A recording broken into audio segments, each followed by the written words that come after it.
Regresamos al estudio con Liduán y Félix. En el pasado segmento estuvimos discutiendo la reciente suspensión de los secuestros como táctica de terror de las FARC, pero faltaría adentrarnos en las raíces de este organismo complejo, que se remontan al periodo de la violencia en la década de 1940 en Colombia y la subsiguiente revolución cubana, otro movimiento que también sirvió de inspiración a esta guerrilla.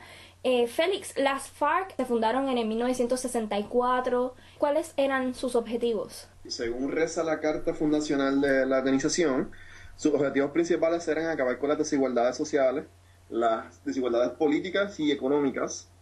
y tenían desde el inicio un problema ideológico con lo que percibían era el fuerte intervencionismo estadounidense, de capital extranjero estadounidense, valga la redundancia, dentro de su país,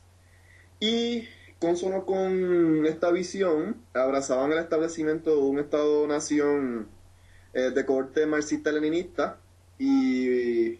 incluyeron en su concepción ideológica el bolivarianismo como referente latinoamericano de futuro. En síntesis, era una guerrilla de izquierda, como la podríamos catalogar como una guerrilla de izquierda, prácticamente en contra de los intereses que se percibían o todavía perciben como imperialistas en una época que se empezaba a fraguar la Guerra Fría de los dos polos, el polo occidental y el polo oriental de la Rusia soviética y de Estados Unidos como bastión de la democracia y el liberalismo político y económico. Y pues dentro de esa confabulación de fuerzas ideológicas a nivel mundial, pues la FARC instala sus objetivos. ¿Cómo pasó de ser un grupo insurgente a ser el colectivo opositor más antiguo y más poderoso de Latinoamérica? Ok, tenemos que tener constancia que la FARC en sus inicios tiene unos referentes que datan, como bien dijiste, desde la época del periodo de la violencia en la historia colombiana. Ese periodo fue muy marcado, como el nombre lo dice, por la violencia, pero fue una violencia política fundamentada por un choque ideológico entre dos partidos, el Partido Liberal Colombiano y el Partido Conservador Colombiano. Y ya podemos trazar una visión hacia 1948, donde el Partido Liberal Colombiano se divide en dos facciones, una liderada por Jorge Eliezer Gaitán. Esta figura, Gaitán, fue trascendental para las aspiraciones de una clase política liberal en Colombia, pero que cae abatido a tiros en el 48 dentro de un clima de inestabilidad política impresionante, tanto así que la muerte de esta figura se le achacó al Partido Conservador Colombiano, catapultando una violencia extrema en la nación colombiana que viene a catalogarse o clasificarse en los referentes de la historia de ese país como el Bogotazo, donde prácticamente el país estuvo al borde de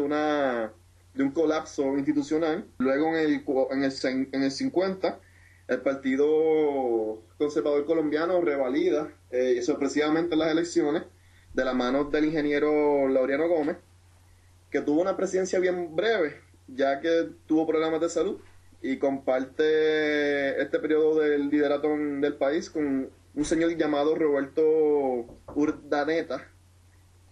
Y en el 53 surge lo inesperado, un golpe de Estado por parte del general Gustavo Rojas Pinilla, un general de derecha, dándole un golpe de Estado a un gobierno de derecha. Eso es prácticamente la historia política del mundo, no se da con mucha frecuencia. Lo sorprendente de este gobierno del general Rojas es que alcanzó la estabilidad política por un corto periodo de tiempo, pero lo alcanzó, donde la violencia se dio como consecuencia de unas políticas de liberación económica y de una estabilidad social y política que permitió que se desarrollaran diferentes sectores dentro de la sociedad colombiana. Pero ¿qué pasa? En el 58, 56, 58, vuelve otra vez la violencia a surgir y grupos de izquierda y de derecha a tener choques. Esto hace que la agrupación liberal, todavía bajo el manto del Partido Liberal Colombiano, y la derecha, bajo el manto del Partido Conservador Colombiano, hagan un acuerdo, una alianza para evitar la violencia entre ambos bandos y así calmar al pueblo. Esto se interpretó por los grupos que emergían de la izquierda extrema, de corte marxista, que estaban identificados con el Partido Comunista Colombiano,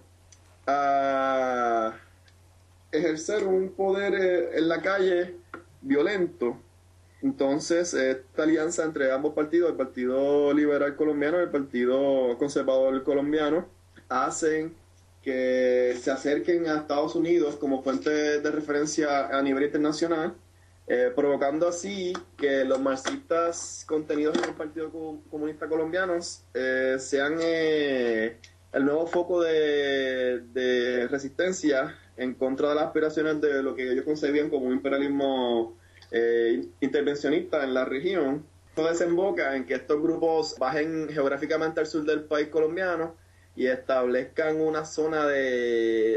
una zona libre de influencias gubernamentales, una zona autónoma. ¿Qué pasa? Esta zona autónoma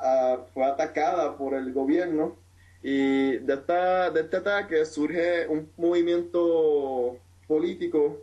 y un movimiento militar. Este movimiento militar tenía de nombre el Bloque Sur, que es el primer grupo insurgente que se crea en este contexto, y ya para en 1964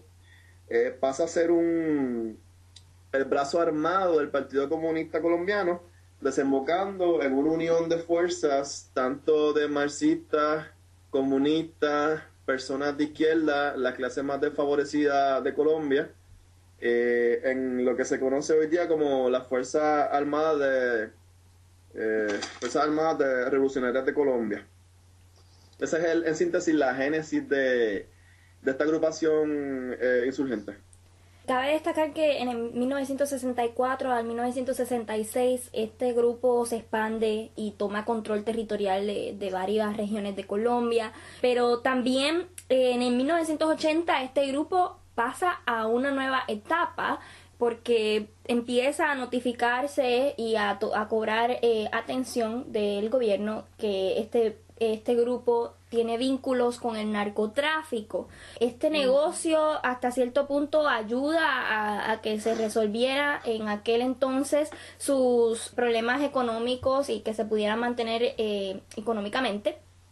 Y se considera que cobraban cerca de hasta 10% de impuestos de todos los productos. Ellos proveían protección y ley y orden a las poblaciones y regiones envueltas en el cultivo de coca. Eso me lleva a preguntarles a ambos, en el 1982 y en el 1985 este grupo inició junto con el presidente de Colombia en aquel entonces, Belisario Betancourt, un llamado proceso de paz que culminó en nada.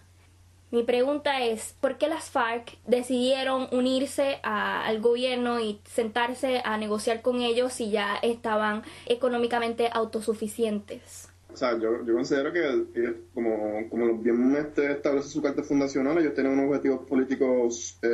definidos,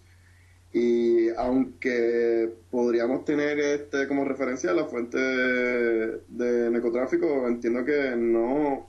había manera en aquel momento, en aquella década, de conseguir poder mediante la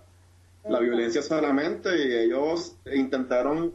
cubrir todos los frentes, tanto el frente político de negociación como el frente político de violencia. Y yo entiendo que esos acuerdos que llegaron con el presidente Betancourt para un cese al fuego y un repliegue de diversas zonas, en donde el gobierno tomó el control de algunas zonas que antes fueron tomadas por la guerrilla, fue como que un arma de doble filo, porque aunque podríamos ver o visualizar que la decisión de negociar con el gobierno fue como de buena fe, no es menos cierto que el gobierno tomó ventaja de esas negociaciones para tratar de darle un golpe mortal a la agrupación y falló completamente. Colegas, tenemos que hacer una breve pausa, pero regresamos entonces con la parte final de este episodio y fomentaremos la discusión en torno a cómo se puede evaluar la labor del gobierno para poder luchar contra este grupo y los demás grupos rebeldes.